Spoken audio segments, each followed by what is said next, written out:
Hello, I'm Sigmund Freud, and I'm a psychologist. So, why do you think that women do the things that they do, and what do you think actually goes through their minds? Well, first of all, I believe that females experience penis envy.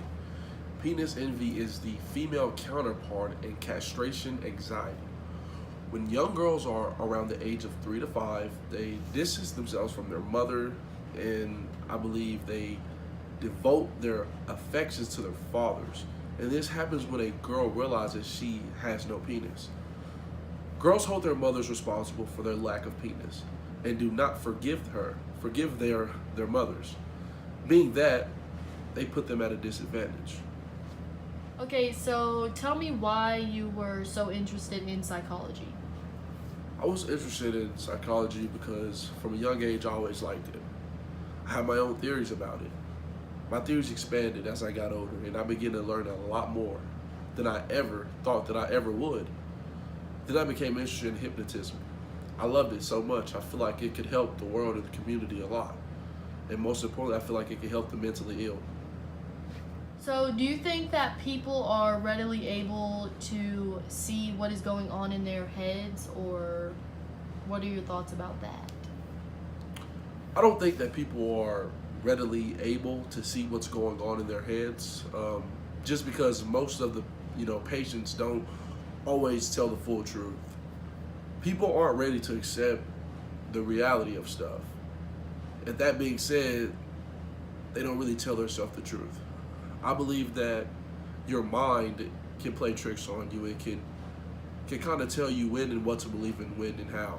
So if you aren't ready to accept something, I believe that your mind will settle and maybe kind of present to yourself that you're telling yourself what's true, but really it's an illusion because you're not ready for it. So, tell me, why were patients able to remember traumas in their life even if they were not in a hypnotized mental state? As a psychologist, I've had hundreds of patients, and I've done some with hypnotism and some without it. My patients weren't always open to discussing their traumas. They didn't always have to be in the hypnotized states to confront their traumas either. When you are more open about your life, it is much easier to analyze. But when you are not, it is more difficult to get past the guard that the patient is holding up. So no, you don't have to be hypnotized to remember your past traumas. And that's the most simple thing that I can say. How do unconscious and conscious wishes affect life differently? Let's see. The conscious mind contains all of the thoughts that we've ever had, memories we can remember, feelings that we felt, and the wishes of which we are aware of at any given moment. We can think and talk about these rationally, while the unconscious mind is where the feelings, thought, urges, and memories that are outside our conscious awareness.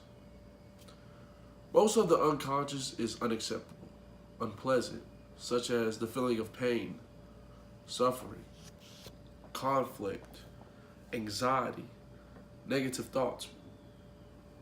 So, how are we not true to ourselves at times? As I had previously said, I believe that the mind plays tricks, gives illusions, and sometimes we're not ready to accept something or we're not ready for the truth. As most people say, the truth can hurt. And it's only humane to not want to be hurt. And sometimes knowing the truth can hurt us.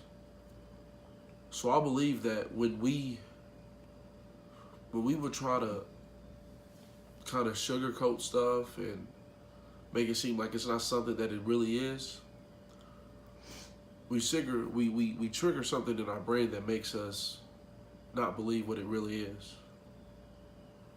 I don't know. So, how are we not true to ourselves at times?